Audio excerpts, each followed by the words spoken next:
Irish travellers are an ethnic group native to Ireland, numbering just under 33,000 as of the 2022 census. Nobody really knows when they came into being, but there are several hotly debated theories. What we can say for certain is that they have existed as a distinct group for centuries, giving them enough time to develop their own culture.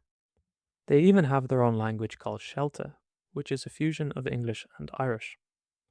Historically, they followed a nomadic way of life as seasonal labourers and tinsmiths. While in the past they lived in caravans, most now live settled lives. Travellers are often mistakenly lumped in with the Roma population, but they are separate groups with no shared origin. Discussing anything related to travellers is controversial in Ireland. They face widespread discrimination within Irish society. Family feuds that spill out into the public, dogfighting, and their high crime rates give ample ammunition to critics. That said, I believe most Irish people are quite ignorant about Irish travellers and often lack very basic information on both who they are and how they live. So, with that in mind, today I thought I'd talk about their quality of life in comparison with ours. To begin, most travellers do not live nomadic lives. Out of the 33,000 travellers recorded in the 2022 census, 29,900 were living in private households. The vast majority were in permanent housing, with only 8% living in temporary housing units such as caravans and mobile homes. That is down from 12% in 2016. Like many Irish people these days, travellers face problems securing housing, but at greatly higher rates. According to the FRA, 24% of travellers face severe housing deprivation, compared with 3.5% of the general population. Severe housing deprivation refers to people living in severely inadequate housing due to a lack of access to minimally acceptable accommodation, often meaning they cannot access a dwelling to rent, let alone buy. The fact that a quarter of Irish travellers are in this position is not surprising. A 2023 survey found that only 53% of Irish people said they would feel comfortable having travellers or Roma as neighbours.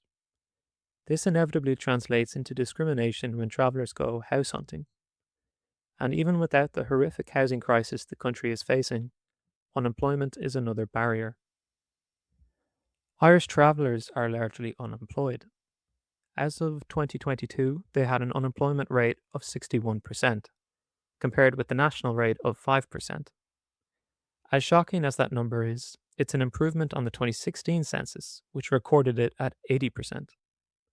There are several reasons for this high rate. Low levels of education and literacy are key drivers.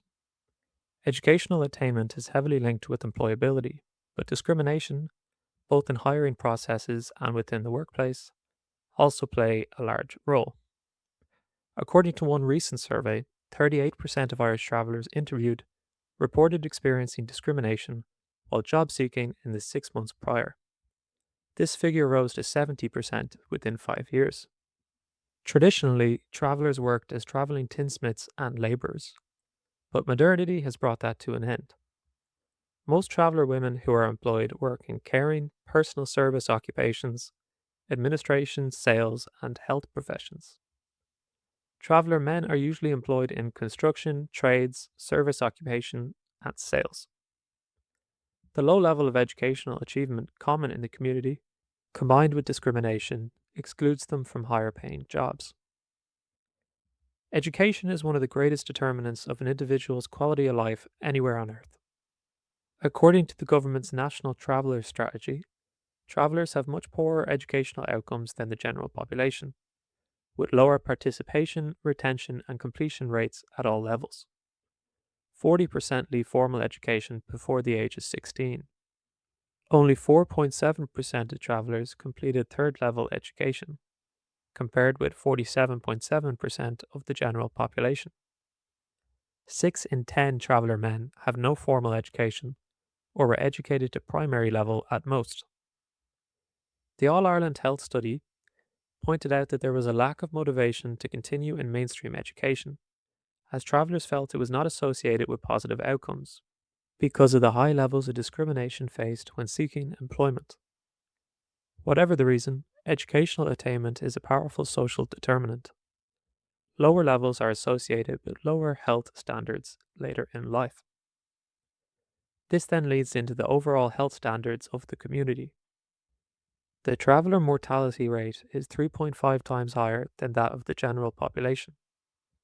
Traveller men tend to die on average at least 15 years younger than their peers, while traveller women die approximately 11 years younger. The infant mortality rate for travellers is 3.5 times that of the general population. The suicide rate is also incredibly high. 11% of all traveller deaths are caused by suicide, which is almost 7 times the national rate. They are also less likely to engage with healthcare services. There are several reasons for this. One 2010 poll of travellers found that the most common barriers to accessing health services included waiting lists, stigma, and a lack of trust in those services.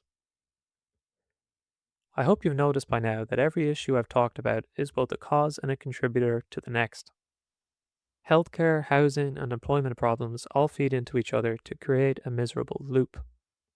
Their overall quality of life is dramatically different from that of the rest of the country, even though we live side by side. One statistic I didn't mention is poverty rates. 31% of Irish travellers live in acute poverty, compared with around 5% of the general population. It's a bleak picture altogether. So, what is being done about it? The National Traveller and Roma Inclusion Strategy for 2024 contains a range of ideas. It focuses on improving outcomes in accommodation, education, employment, health, and cultural identity.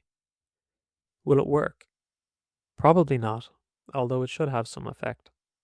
I'm a bit of a doomer when it comes to the government and its ability to implement anything at all. I deliberately avoided mentioning issues relating to crime, culture, and policing in this video because they often immediately become points of contention. It's also because those are the only things ever talked about in relation to travellers. Their standard of living is largely ignored, and I think that creates an uneven picture. I hope this short video helps in correcting that, if only slightly. Thanks very much for watching, guys. If you enjoyed, please sure to give us a like and subscribe if you haven't already. Sláinte.